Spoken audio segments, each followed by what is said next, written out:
Nga po, no, tama naman po talaga yung sinabi ni Beyonce kay Edo dito. Totoo nga ba iyon? Ayan, hello po sa ating lahat.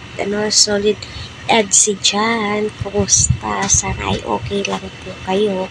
Ay patuloy po nating suportahan si Kalinga Prab, Kuya Val at ang buong team. Huwag po natin iskip ang kanilang ads para sa ganun nga po ay marami pa pong kababayan po natin ang kanilang matulungan and syempre ang kanilang malingap. So alam naman po natin kung gaano nga po kasipag si Beyonce, lalo na po sa kanyang mga na-scout at pinupuntahan po ito ni Kuya Val Santos Matubang at saka ni Kalinga Prab. O diba, share your blessings, kaya mas lalo pong minamahal po nila itong si Beyonce, mas lalo po nilang inaabangan at tinatangkilik.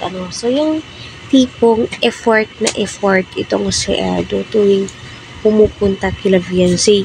So, normal lamang yan, Eds, na mag-effort ka sa mga susutin mo, para sa ganun ay maging presentable. At alam naman po natin na presentable looks naman po talaga itong si Eds. Wala ka naman po talagang masasabing kapuna-puna sa kanya. Puro positive feedback yung masasabi mo kay Edo, diba?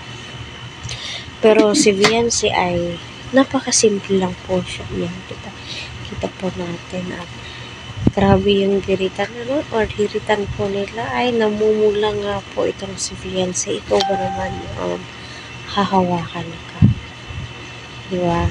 May pa-holding hands itong si Eds at sabay sabi ni Beyonce na bagay na bagay sa'yo.